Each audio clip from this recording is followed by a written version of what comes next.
As Australia is an English-speaking country with a lot of similarities to the UK, I think that British people are often very surprised when they come here and find that there are more cultural differences than you'd expect. Hey, I'm Lottie, a half Brit, half Aussie who moved to Sydney last year, and in today's video we're breaking down all the cultural differences that I've noticed since living here, from the mysterious VIP lounges that you might notice advertised here, to the strict drinking laws and, quite frankly, really aggressive driving. You're a dick! An absolute dick, mate! This video could help you decide if you do want to move here or not. So without further ado, let's get into them. Let's start off with the Aussie pub. In the UK, the English pub is such a huge staple of people's lives. Like, it's where you go down to have a drink with your mates, it's where you pop out to have a Sunday roast with your family, it's where you might watch some sports, it's where you go out for like a cozy little drink on a winter's night, dim lighting, slightly sticky tables and worn out stools. There's something very comforting about the pub to British people, and I think it really is our second home away from home. But in Australia, sure, they have things they call pubs, but they're not really pubs. Like, they're not really British pubs. They're what I would refer to more so as sports bars. Yeah, I said it. They really remind me of, and kind of like, not in a snobby way, this is just from my experience, but of those pubs that you have abroad in Europe on holiday as a British tourist, in places like Ibiza or some other places I went to in Greece, which are more commonly kind of party places. They generally give off a really big sports and gambling vibe, if I can say that. Yeah, mate, the Aussie pub. A weird House of Mirrors style building where instead of mirrors being mounted in every possible direction, it's 75-inch LCD TV screens playing 4 different CGI horse races at once. I've only got 2 eyes, mate. What the fuck do I need 4 different angles of the same fake horse race for? They have the big TV screens playing sports and loads of these pokey machines, as they're called here. I think we'd probably call them slot machines back in the UK. And having these pokey machines is so common, in fact, that although Australia has 0.33% of the world's population, it has a fifth of the world's pokey machines due to Australia's bigger gambling culture, which I'm going to discuss later in this video. Just when it comes to alcohol, it's not just the venues that you drink in that are different, but also the laws. So did you know that drinking in public places in Australia, I'm thinking parks, beaches, can actually land you with pretty hefty fines, which is completely different to the UK, where you can kind of drink anywhere, I guess. And the supermarkets don't even sell alcohol here, which blew my mind when I arrived. Like, forget popping to Sainsbury's and getting your bits for dinner where you get a bottle of wine and some nibbles. You actually have to go to the supermarket to get your food, and then an actual licensed booze place to get your wine, which is kind of bizarre to me, but yeah, it's just the norm here. And if you do miss that cozy pub banter and vibe that I think a lot of British people do when they move here, do not worry, because although the pubs might not be the perfect places for those, you can get that feeling, I think, in kind of cute little wine bars instead. And in the area that I'm in Newtown, there are loads of those around, and they are so lovely to hang out in. But they're not quite the same as a pub, but they're a good replacement, I'd say. Next, let's talk about pet culture. Australians love their dogs, with 48% of households actually owning dogs here. And it shows, with dogs literally appearing in every aspect of Aussie culture, from park runs to dog shows, dog racing, dog influencers. I've even seen places advertising doggy food on their brunch menu, and there's a thing here called Doglato, which is like a doggy gelato.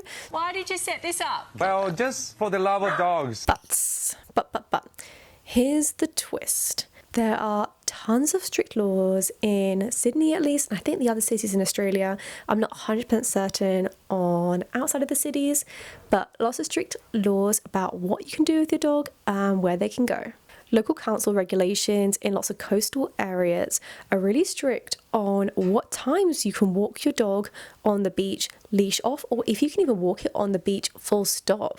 And there are lots of rules around public transport and which ones you can bring your dog on, and if you can, you need to have it in a carrier, which is kind of difficult for any medium or large dogs. It's so different to the UK, where you will just be sitting on the tube and literally someone just pops on with a dog. Even national parks here are off limits to dogs, so you can't take your dog for a walk to the national park, as they want to protect the Australian wildlife in them, which, you know, makes a lot of sense.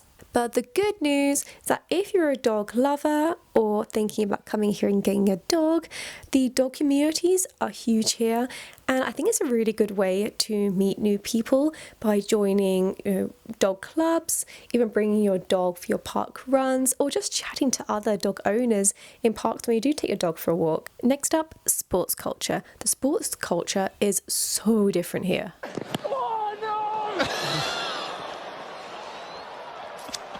That, unfortunately, is the third time this evening. Football matches in particular, I think, can be quite pricey, and their crowds can often be kind of intimidating, at least to a non-sports fan like myself. Yeah, if you lived in the UK and you've seen a football crowd walking past, you know what I mean.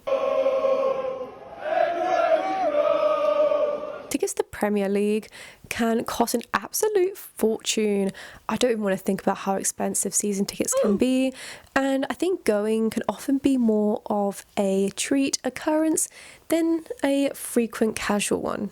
In Australia, I found that the sports culture has a lot more relaxed and chill vibe to it, and definitely comes across as more family friendly. Plus, tickets are way cheaper. For example, in Melbourne, tickets for the AFL at the MCG Stadium cost $27 for an adult, which is about the same as £13.50 in the UK. And for kids under 14, it's literally $5. Like, that wouldn't even buy you a chocolate bar in the UK. And it's same for other sports. So I've been going to quite a few cricket matches to watch the BBL recently. The season just finished, but I went to see maybe 3 matches in total. And yeah, you get the few odd twats, like shouting out rude things, but in general, it feels like the crowds are much more civilized and family friendly. So if you love sport, I'm sure you will love Australia. If you want to see more AFL, cricket, tennis, rugby, you name it, I think it's much more affordable and something you can actually do more of here. Next up, and this is one I have heard quite a few people talking about, which is the morning culture here versus evening culture of the UK. In the UK, I think we have quite a good evening culture. Like, it's nowhere good as Europe, where people literally go out for dinner at 9 or 10 p.m, but, it's still pretty decent. And there are always places open super late or even 24 hours. Like, think of those late night runs to the 24/7 Tesco's where you're at a party and you run out of mixer and you need to run out and grab some. So handy. As well as Australia being on the opposite side of the world, it seems that their morning evening culture is also upside down. Cafes and coffee shops literally open at the crack of dawn and close so early, with my local one closing as early as midday, which is really annoying, and I get there too late so many days. But a lot of the others even close at 2, 3 or latest 4 p.m. Yeah, so there are none of those 6 p.m. cafes, which sucks if you like to work in a cafe in the afternoon. Trust me, I've looked. There just don't seem to be any of them at all. And I think maybe it's quite a European thing for coffee shops to be open till 5, 6. But here it seems there's literally no demand or desire for a latte at 5, 6 p.m. So the places just aren't open till those times. On the brighter side, if you've ever wanted the opportunity to become a morning bird, this could be the perfect time. I was a morning bird anyway, so this way of things actually kind of suits me a little bit better because I like getting up early and I'm weird like that. Just my brain works. But if you're an evening bird and not looking to change, you may find this to be a little bit awkward. Gambling and VIP lounges, and I've mentioned a little bit already on Australia's big gambling culture, but I'm about to dive into it more. In the UK, it's not unusual to place a cheeky bet at the Grand National, and as a kid, I remember so fondly going to Brighton Pier and using their machines in the arcades, like the 1p and 2p machines.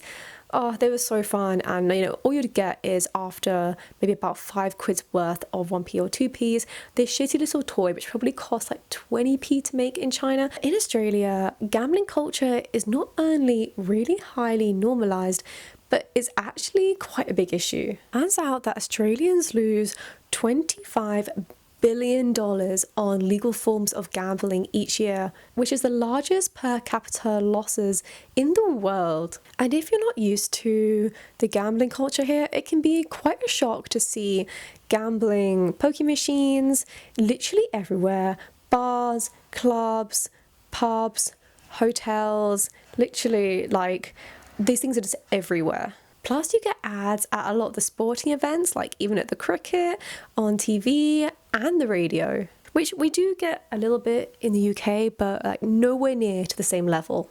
And the mysterious VIP lounges, as I call them. So when I came to Australia a couple of years ago, there were all these big glowing golden VIP lounge signs on the high street, kind of pointing into pubs or like downstairs little like lounges, and I was so confused at what these VIP lounges were. I was like, is it like some kind of strip club? I didn't know what they were.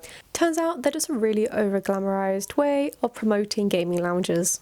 And due to the big gambling problem here, New South Wales actually banned these signs outside of venues from September 2023 to cut down on this over-glamorization and promotion of gaming lounges on the streets, particularly to families and children who are walking by, just to limit this gambling exposure to, all sorts of communities. If you love gambling, Australia will be the perfect place for you, but if you're not used to gambling being advertised everywhere, like in the UK, then it can be a little bit jarring at first. And lastly, car culture and driving.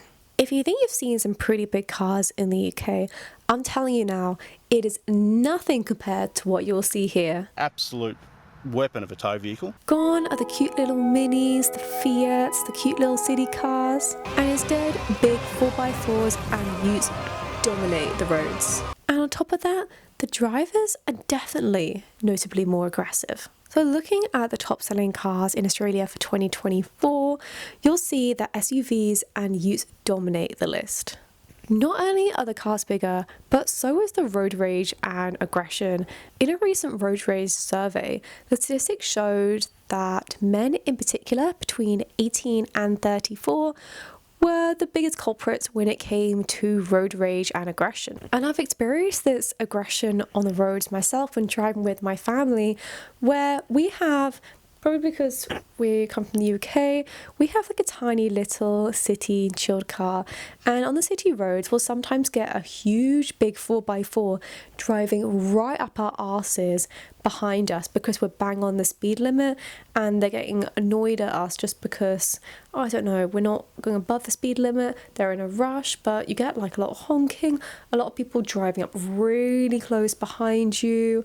Yeah, it's just definitely a different car culture here. It makes me realise how kind of weirdly polite and civilised the UK culture is, which is just so bizarre. When you think about it, big cars aren't all that bad. Like, it really does make sense why they have so many here, with there being a lot more rougher terrain, a lot more scenic routes, a lot more road trip culture.